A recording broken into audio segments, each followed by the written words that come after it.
Alright, here is your Unit 4 supplemental material. This is a lecture I already did in class, but here this is for your reference. Alright, first slide I put up isn't necessarily something you'll see in a multiple choice, but it's great, great resource for free response questions. If you cannot remember anything about the topic at hand, remember HIPCO, habitat destruction, invasive species, pollution, human population growth, climate change, and overuse of resources. These are all things that can happen when humans muck about with the environment around them. Everything from buildup of waste to farming to forestry, any of that stuff, this is a good place to start. Almost all of these things happen whenever we do anything. Here at the bottom is, let's say you had to talk about soil erosion. Well, soil erosion can lead to habitat destruction because of desertification. It can allow invasive species to grow, generalists. All of those things can be applied. Pollution, it pollutes the water. So again, HIPCO is a great place to start. All right, flood irrigation is another way of saying flood and furrow or gravity irrigation. You simply cut ditches into the ground and allow water, usually from a river, to flow into your crops. Good news is this takes no technology or really any money to do. Bad news is it's a huge waste of fresh water, and you have a high likelihood of something like either salinization or waterlocking take place, because this is not precision watering by any stretch of the imagination. This, however, this is called LEPA sprinklers, low energy precision application. This is the second best method of irrigation in terms of saving on fresh water and then lowering evaporation, because remember, evaporation can lead to salinization, and too much water use, if you have sloped land, can lead to soil erosion and all of the things that come from that. As you can see, the sprinklers are very close to the ground, and it doesn't come streaming out, it kind of drips out a little bit. It can also be programmed so that you only get water very close to plants. Realize that soil horizons are different in different places. This should make sense because you have different types of bedrock creating all of this. Now, why do we care? Different types of soil means you have different types of plants that can grow there. Different types of plants mean different types of animals depend on them. So the soil horizons essentially determine the biodiversity of a particular area. All right, know the difference between the words arid and arable. Ooh, sorry about that. Arid means desert-like, close to being a desert, and then arable means you can grow crops there. Not just grow things, but grow crops for human consumption. Know the difference. All right, a haboob, we watched these videos in class. If you did not, go ahead and take a look at this. This is modern dust storms like what we saw in the Dust Bowl, except these are happening in Arizona and other parts of Phoenix, largely because it's already a semi-arid area, and things like building construction, poor soil management practices with that are leading to these dust storms, and they are pretty dramatic. All right, Wangari Maathai, she noticed that the deserts near her home country of Kenya were getting larger, so she decided that they needed to go ahead and plant the forest back where it was to stop the desert from getting any larger. She also put this planting, after she did fundraising worldwide, in the hands of women and children so that they would have their own source of income. And as we're going to find in Unit 5, it is the education of women and children, specifically of women, that is the #1 way to reduce population growth. And she did win the Nobel Peace Prize for her efforts, as you can see here on the right-hand side. And she was the first African woman and first environmentalist to win the Nobel Peace Prize in 2004. All right, results of poor soil management. This is talking about Haiti. The island of Hispaniola is 2 countries, Haiti on the left and the Dominican Republic on the right. Haiti did not have any sort of forestry management laws, so the forests were cut down at will, largely for fuel and then also for construction materials. and it's very hilly there. So when the earthquake came, a lot of the topsoil shook into the ocean and to freshwater sources, fouling the fresh water, and then essentially leaving behind a sterile environment. So poor soil management plus natural disaster equals a kind of semi-permanent condition here until the soil can rejuvenate itself. So it has left Haiti in kind of a bad way in terms of not being able to grow food for its own population anymore. All right, wheat, corn, and rice. Big three grains to remember that most of the world eats. As you can see here, rice requires a heck of a lot of water in order to grow. As you're looking at this, you should start thinking things like monoculture. This plant may not be native, so it's invasive species. You don't know this yet. We're going to talk about it in a couple units. But when you see stagnant water like this, you need to think about anaerobic decomposition. That means without oxygen, and that is when methane is produced, and methane is a greenhouse gas that enhances climate change and global warming. Meat consumption worldwide. Obviously, North America and Europe are the biggest consumers of meat, but as you can see, as the years have gone by, the rest of the world has followed suit along with the United States. And as we've proven time and again with math, this is not a good way to manage the environment of having everybody eat meat all the time. All right, hydroponics is a way of growing plants without soil. And so obviously this reduces soil erosion because you're not using soil in the first place. Now, downside is obviously hydroponics is a water-based growth system, but the way that this is done, I am not entirely certain about this, but I'm fairly certain you're not really using much more water than you would if these things were in soil. Now, another downside is you have to, not have to, but I guess in this situation here, there is artificial lighting that has to be used, so you have fossil fuels that power that. We'll talk about why that's an issue in a couple units. The upside is you can grow things vertically instead of horizontally, so this has a small footprint. So this is a really good way of using land. Hydroponics, you can also grow things in apartment buildings and businesses, so it allows you to go ahead and maximize the use of your footprint in terms of the land that you use. And then also, it's very efficient. You can use exactly the amount of nutrients and water that you need. And, again, the way that you get this stuff up top is, I'm not sure if this does that, but you can have these rotate so that you can go ahead and harvest things at your height. Okay, you need to know that porosity is the number of pores that a piece of soil has on it. Porosity does not refer to the space in between. Porosity is the number of pores that are on a particular piece of soil, sand, silt, or clay. However, the larger the pores, usually the more water will drain through because those pores end up touching each other and making spaces that touch, so you kind of have a channel for the water to go through. And you can see clay, low porosity. We already talked about all of this. Feel free to stop these slides if you need to. Permeability is how well the soil, or how well water goes through the soil. Okay, do realize again, porosity and permeability are related to each other. Porosity has to do with the soil particle itself. Permeability is how well water flows in between the particles of soil. Sheep versus cattle grazing. Okay, pros and cons to each one. All right, sheep, when they eat grass, they do it right down to the very roots of the grass. It is easier for a herd of sheep to overgraze than it is for a herd of cattle. Cattle grab the grass by their tongue and rip it up, leaving bits of the plants to grow back. However, upside to sheep is that they're a lot smaller and they're not going to compact the soil as much as cattle are down here. So pros and cons to both.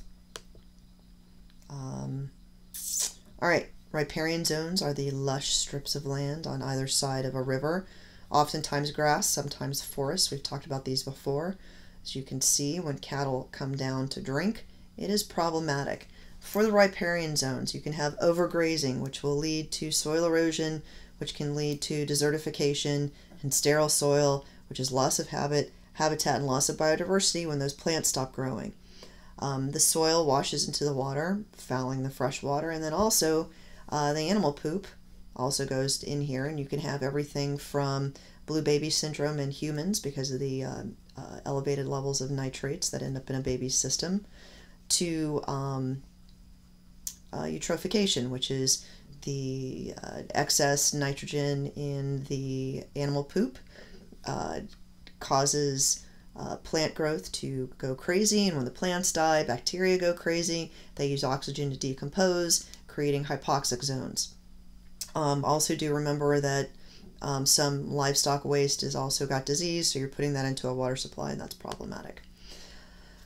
All right, do realize that there are low-tech ways of helping developing countries that don't have access to machinery to get fresh water.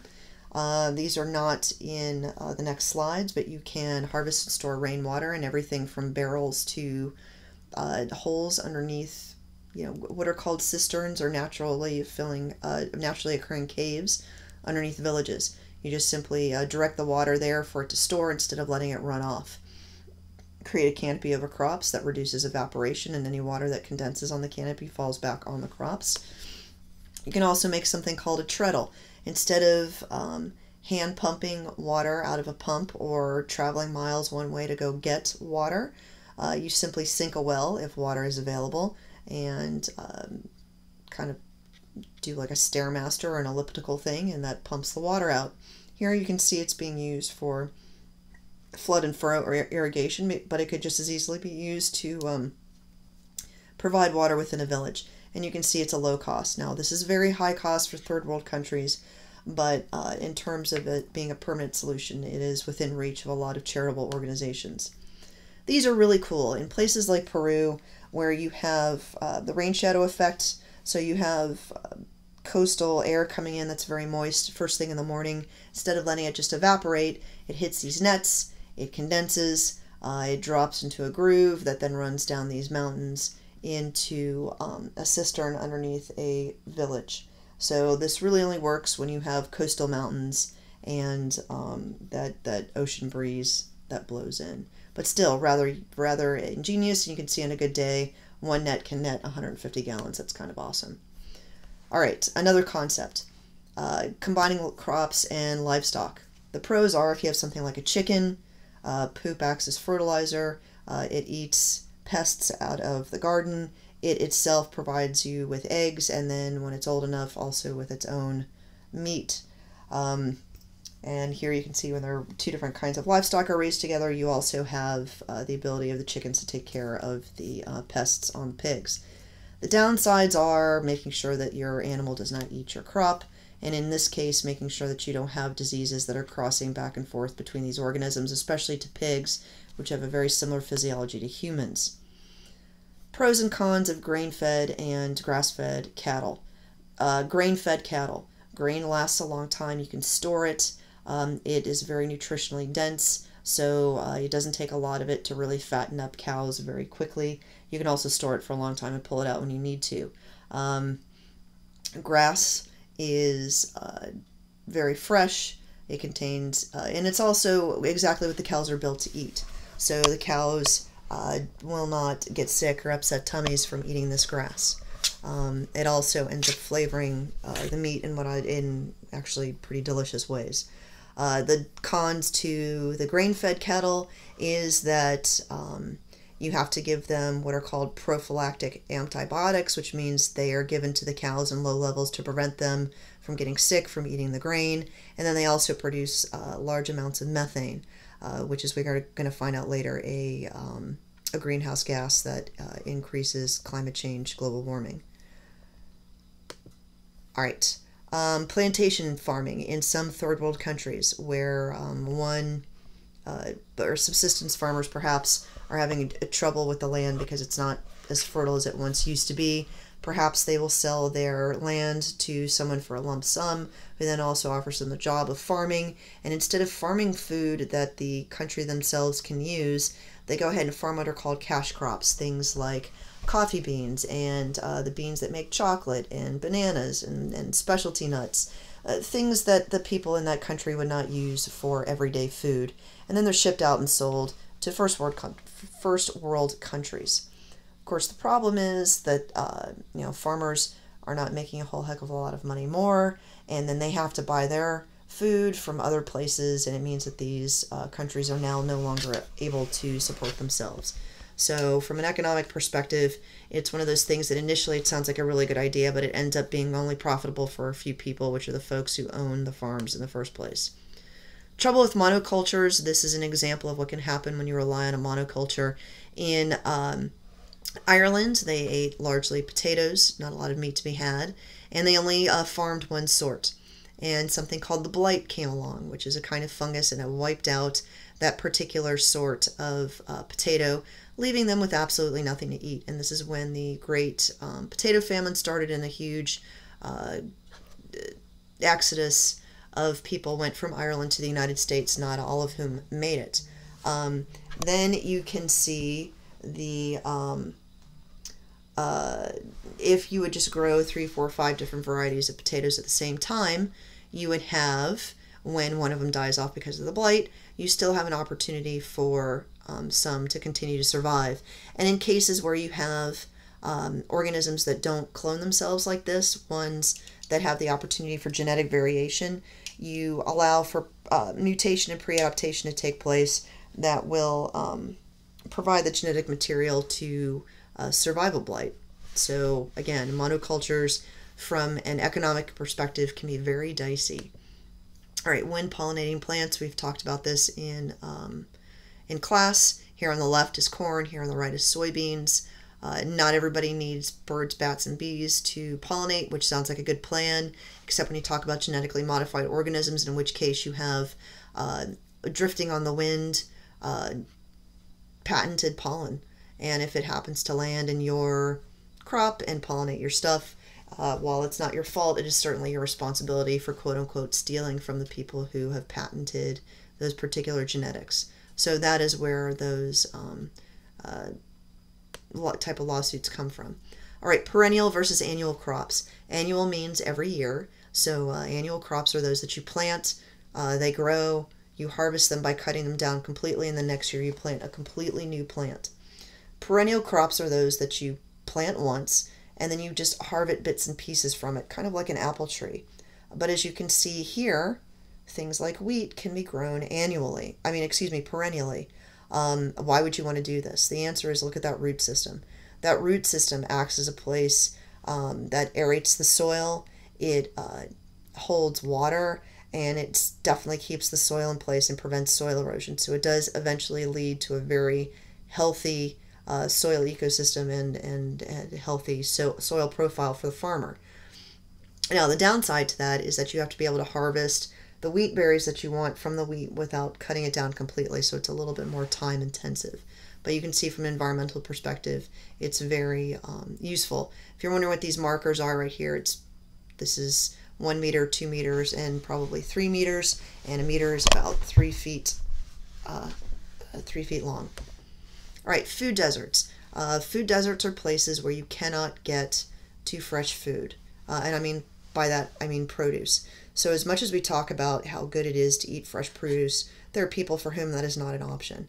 And so you have areas where you see malnutrition diseases pop up, which I'm going to talk about here in a second. So the darker this map is, the harder it is to get to a place that has fresh produce, because there's no transportation to get there, and there's just no store altogether.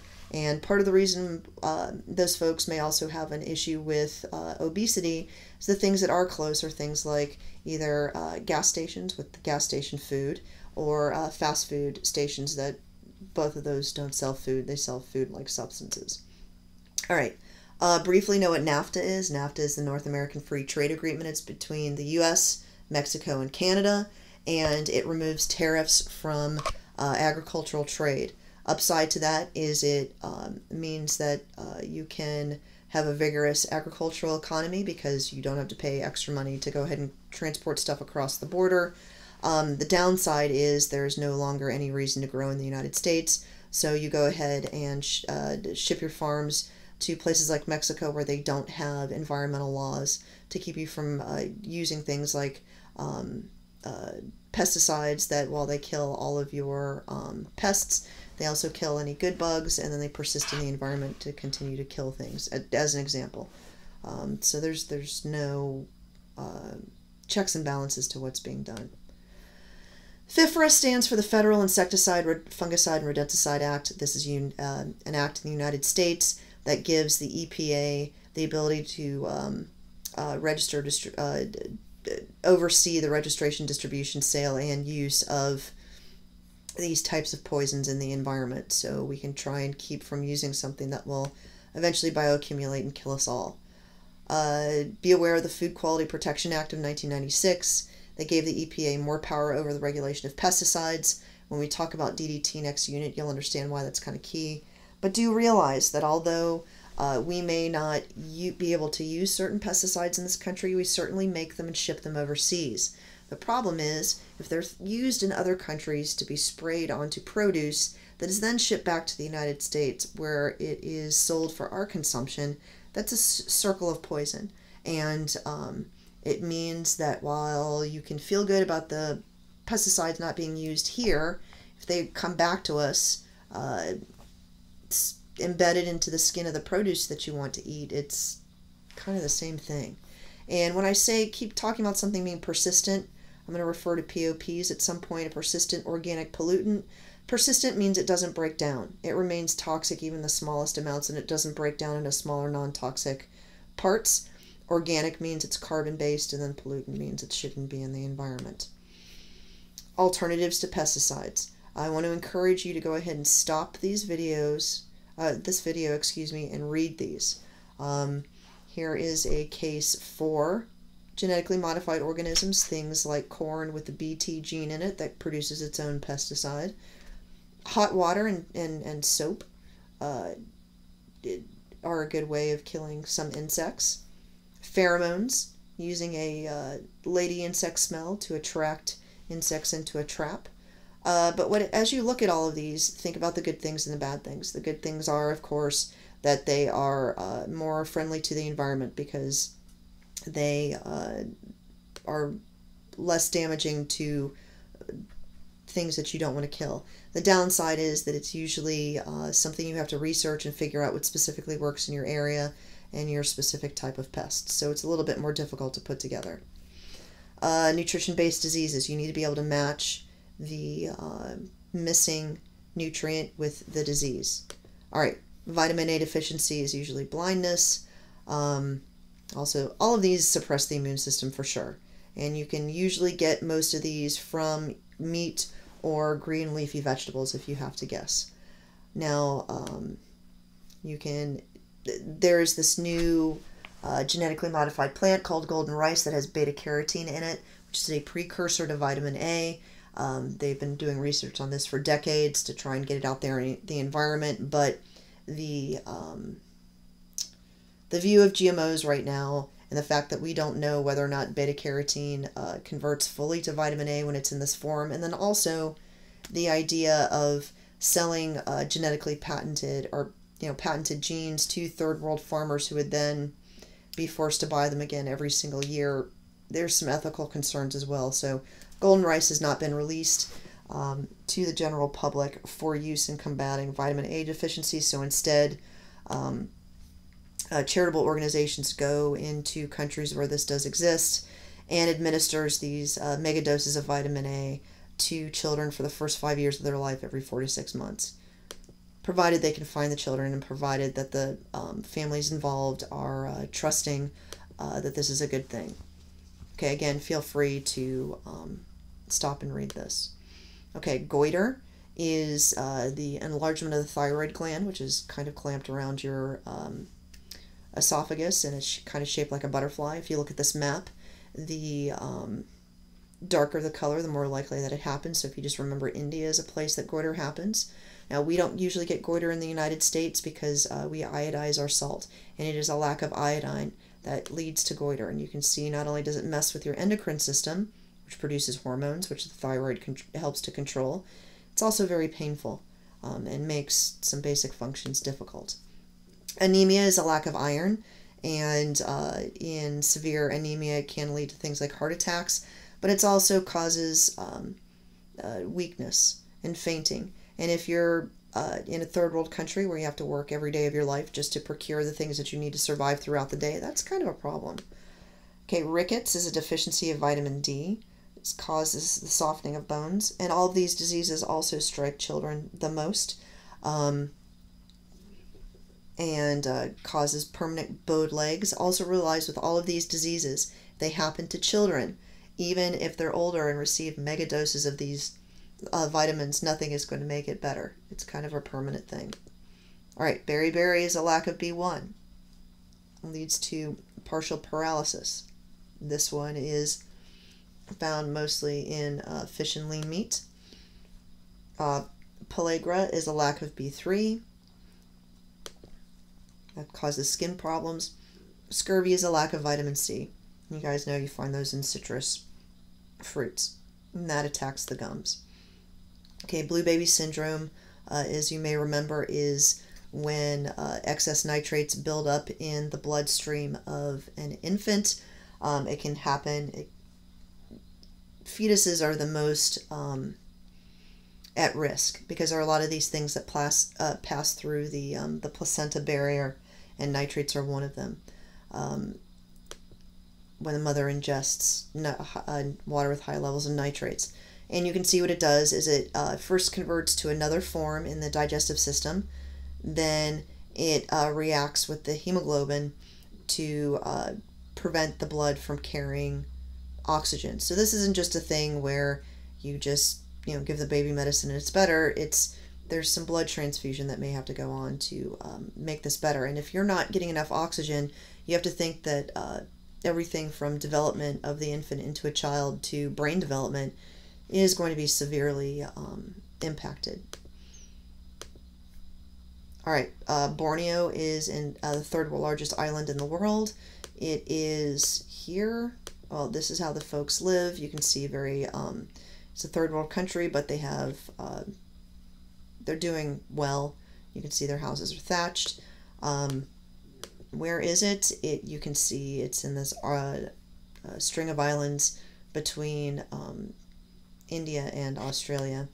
And the biggest problem that they have and had are malaria carried by mosquitoes. And we watched this video. If you didn't get a chance to do it, it explains the phenomena of cats over Borneo.